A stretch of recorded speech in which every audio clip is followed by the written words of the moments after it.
Of course, I want to start by thanking so much Europeana for the kind invitation to be one of the keynote speakers. It's always a big honor because I am mostly working in the field of analog heritage is with Europa Nostra, and that it is an honor for us that you consider that we can also sort of inspire and contribute to your discussions and your work.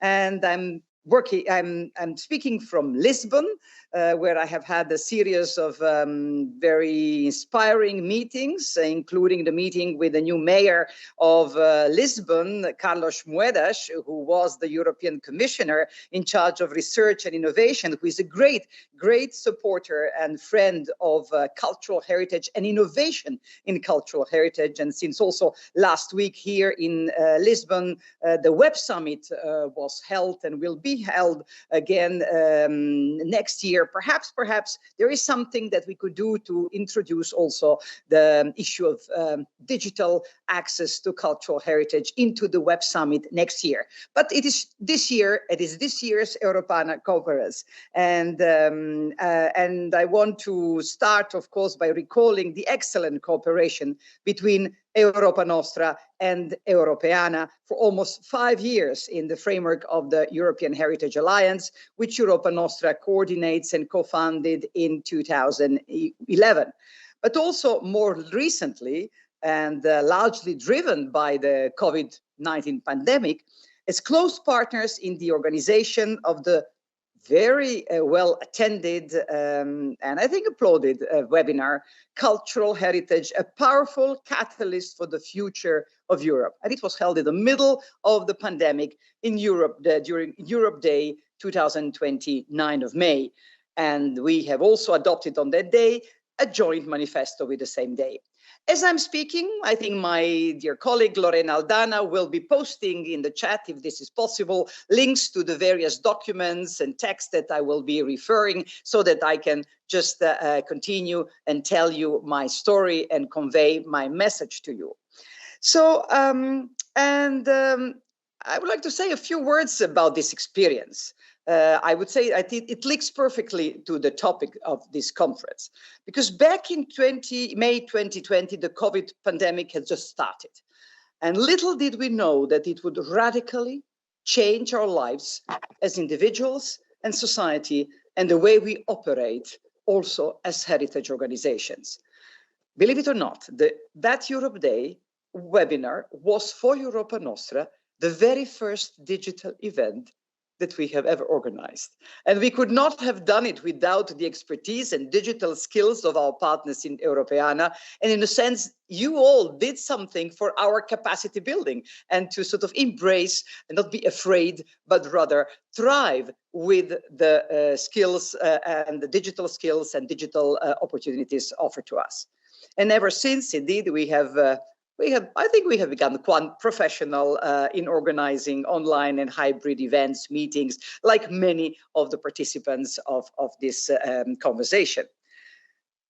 This anecdote clearly reflects the importance of transformative partnerships, and particularly in times of crisis when we opted for turning challenges into opportunities by pooling resources, sharing knowledge, building digital capacities, as I mentioned, and finding creative solutions.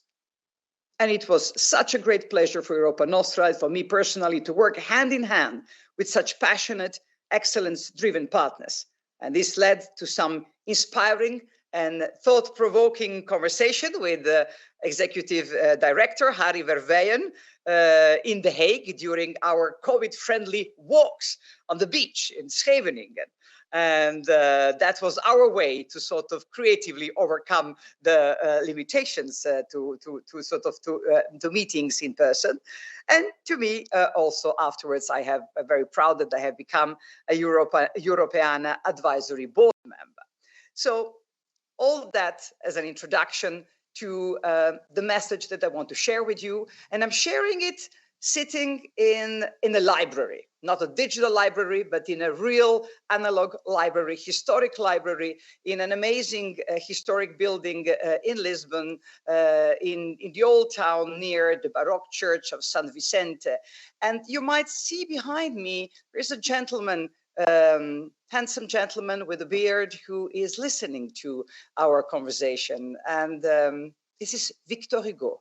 I think it's important to say who he is. Victor Hugo, great thinker, writer, who was, if you might know, the very first person who have been in the mid of the 19th century dreaming and calling for United States of Europe. So I thought, you know, it's an empowering setting for me to have this conversation with you. I have been invited to speak about sustainability, cultural heritage, and Europe.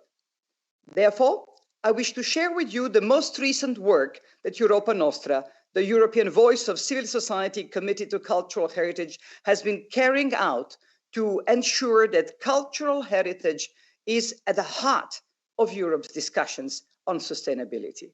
You would not be surprised to hear from me that it was not from the outset the case.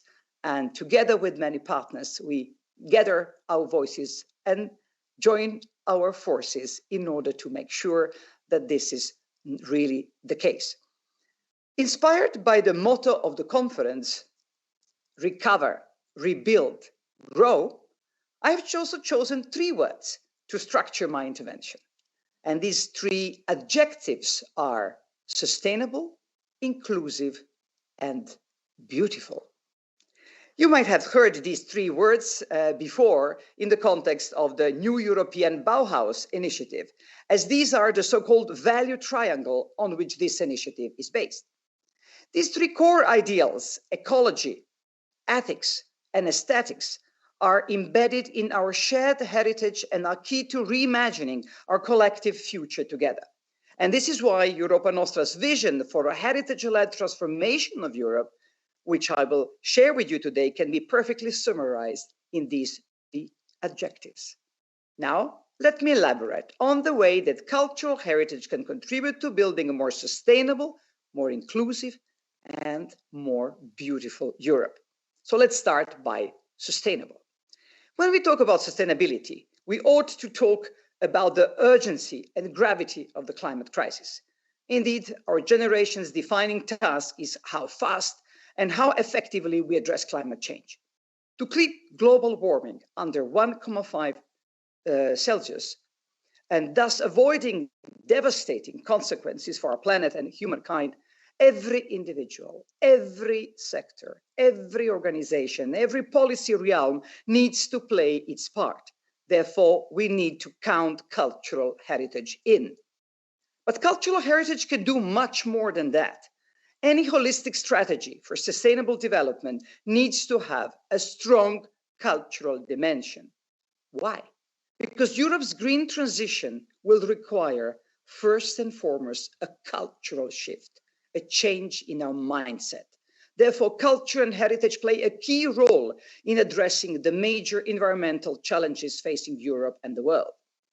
Aware of this unique potential in the past years, Europa Nostra has been active in mobilizing the heritage ecosystem for climate action. And I know that Europeana has also been very active on that front.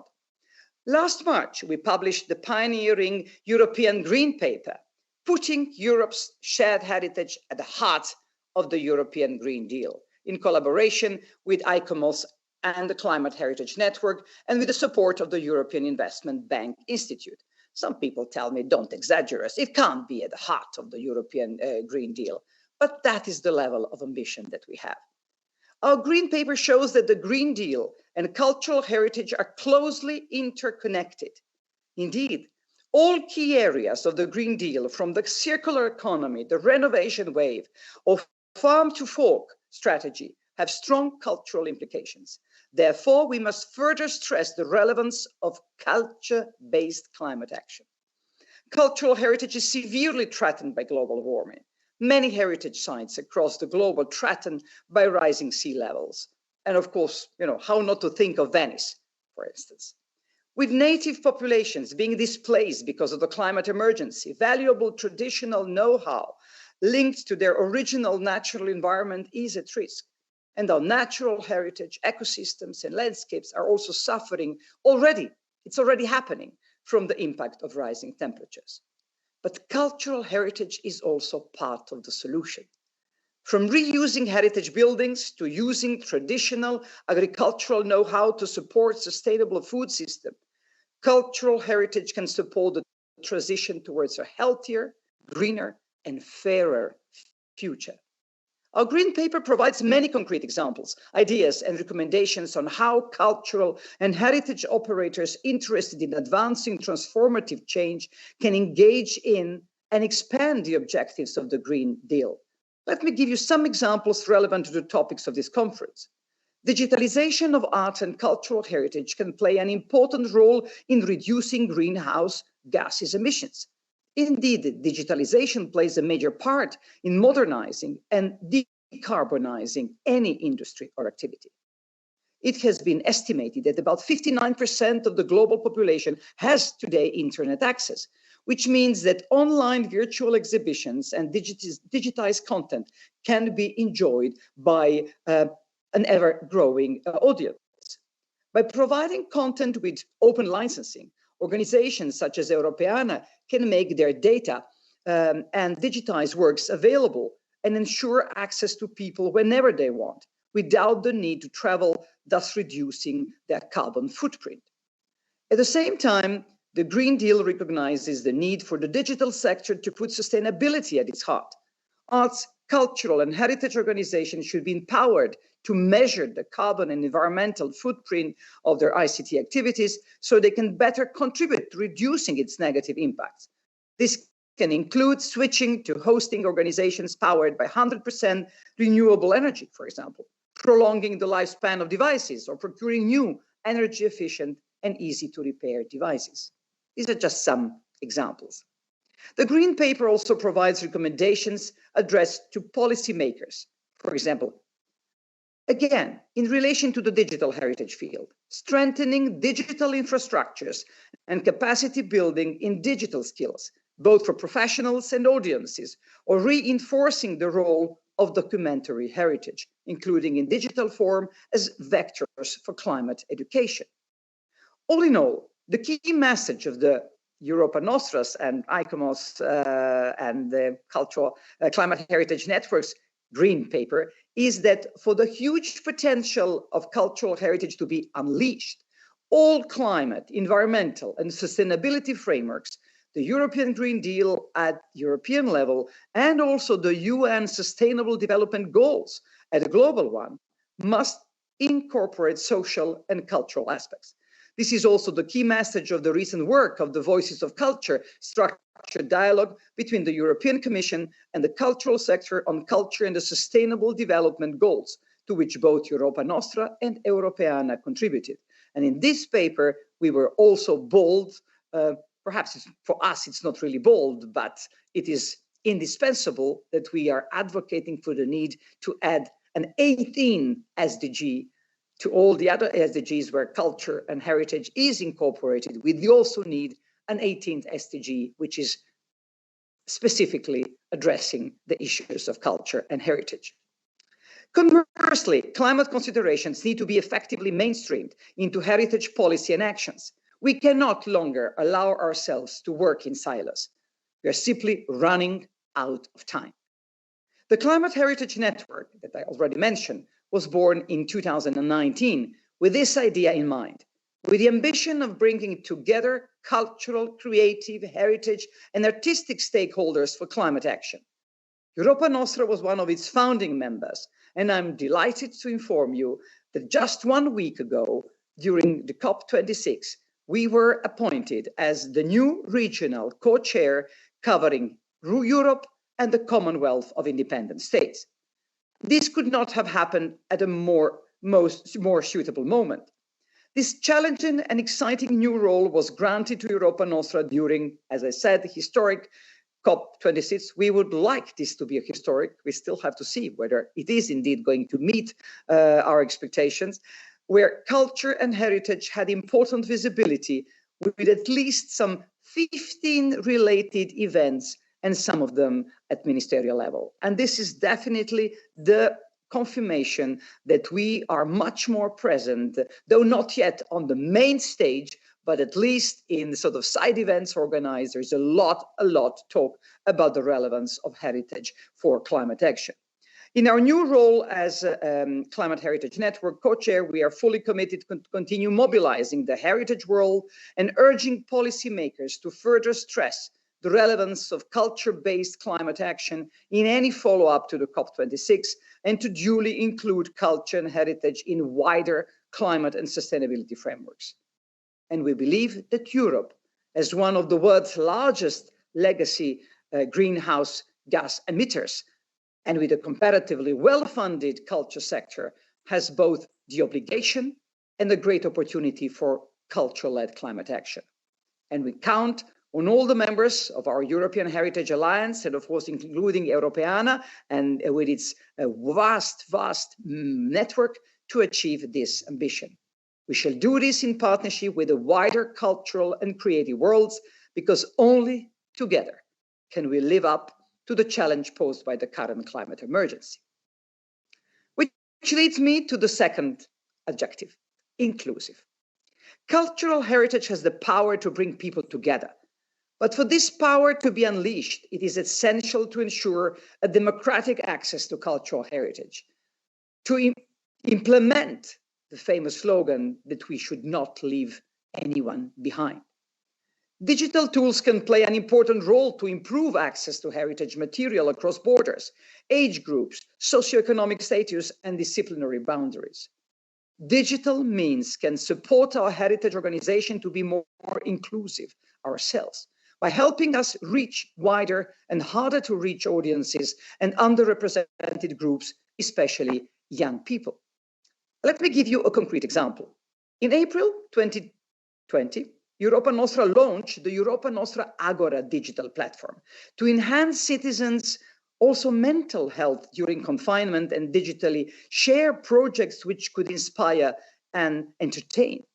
With this initiative, we reached out to visitors from 55 countries and especially to younger audiences. And indeed, the age group from 18 to 34 years old represented 61% of all the visitors of our Agora activities. And not only visitors, but contributors. On the basis of this data, we launched the European Heritage Youth Ambassadors Group in early 2021 to amplify the young voices for cultural heritage.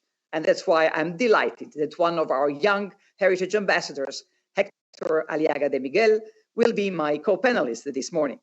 This is just an example drawing from Europa Nostra's own experience on how digital means can help us diversify our audience and improve access to cultural heritage and to tap to the enormous energy and contribution of the young generation. But alas, not all heritage stakeholders are in the position yet to fully embrace the digital shift. And indeed, while the COVID-19 pandemic had the advantage to foster the digital transformation of the heritage sector, it also served to highlight and even contribute to existing and significant inequalities. And I'm aware that with my dear colleague and friend, Harry Verweijen, we have been talking a lot about that, not only talking, I know that Europeana has been doing a lot to sort of to tackle this dangerous gap.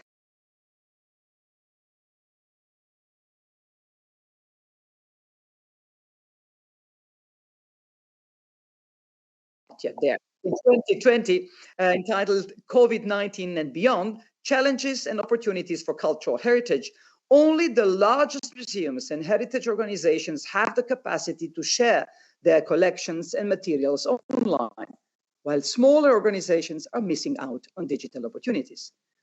Europe already plays a leading role in digital cultural heritage and has the potential to forge ahead. Now we must work together to accelerate and further improve the digital transformation while narrowing the divide between institutions that are digitally equipped and those that are not.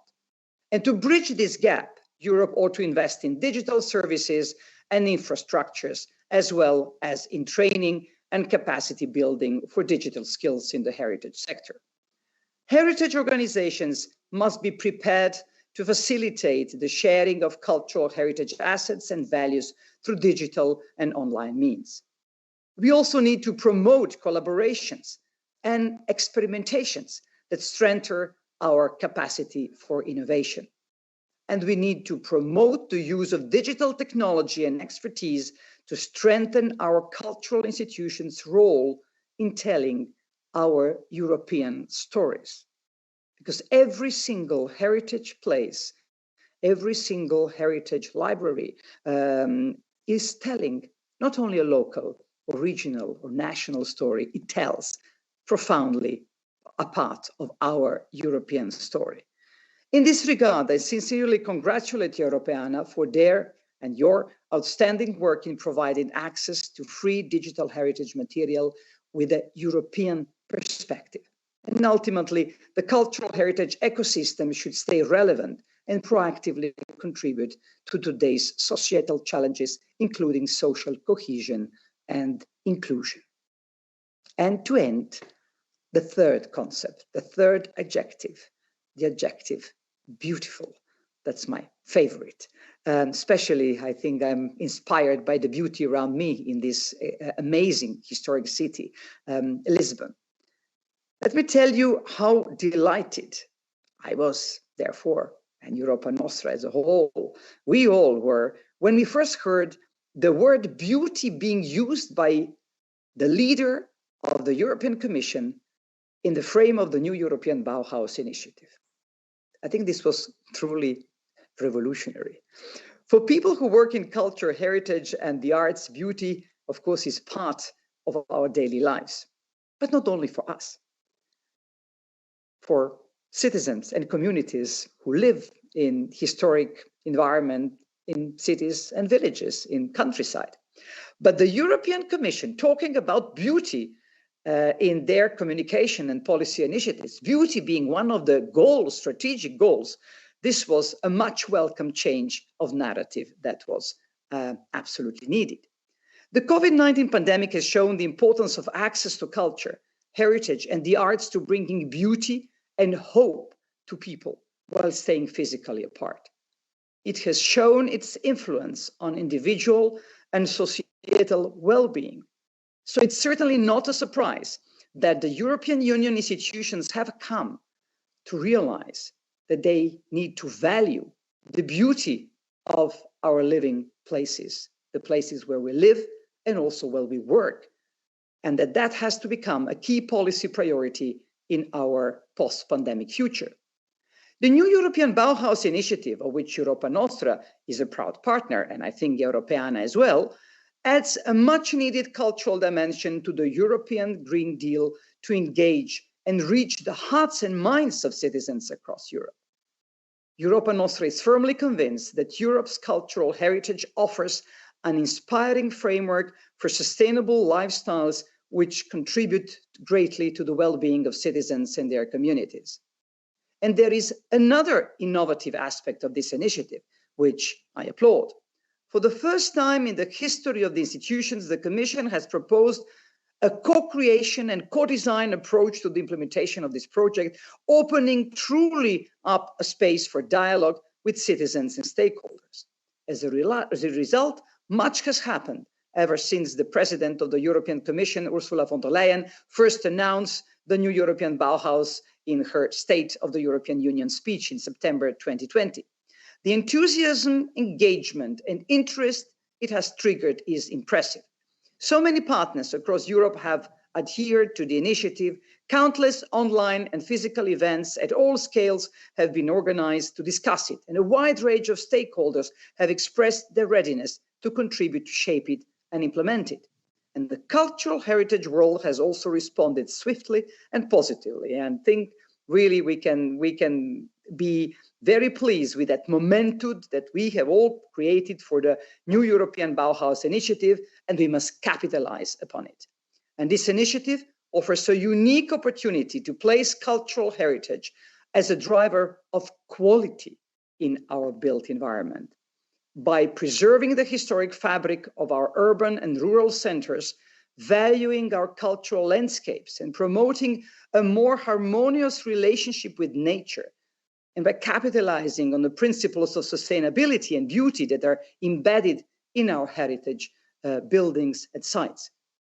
And cultural heritage can do much more than just provide the hardware or physical components of the new European Bauhaus. It can definitely also provide the much needed software, its meaning.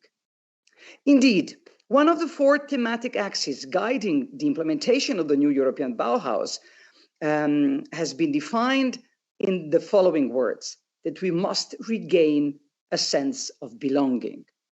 Cultural heritage with its unique sense of place is best placed to bring beauty and joy to people's lives and also to provide meaning to their lives and to be an anchor and sort of a source of a sense of togetherness. And for this reason, cultural heritage must be and is already at the forefront of this vital movement. To add, dear colleagues and friends, I would like to share with you today our call to action for a more sustainable, inclusive, and beautiful Europe. At a time when Europe is determined to build back better, let us tap on the immense potential of cultural heritage to help us shape a better future together. This heritage-led transformation shall lead. Why not? Why not raise up our ambition and say that it shall lead to a new European renaissance, to a new souffle en français, the new breath of life to the entire European project. And this is precisely the message of our Venice call to action, which Europa Nostra launched last September during our European Cultural Heritage Summit in Venice. Fortunately, it was a hybrid summit, not only a digital one, so we could embrace all the joy and all the inspiration of being in such a stunning, miraculous, historic place as Venice, but also opening up through a digital means to all the others around Europe and beyond who could not be physically with us.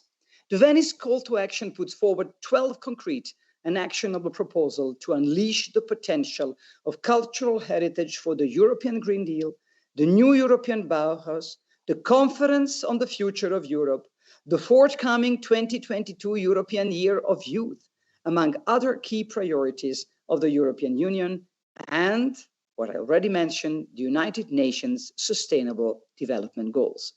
And as expressed in our Venice call to action, Europa Nostra is convinced that cultural heritage ought to be recognized as much more than a sector.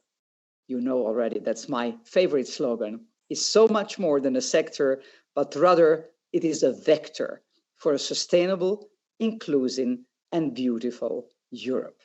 I count on all of you to share the voices and forces in analog and digital way to achieve this ambition.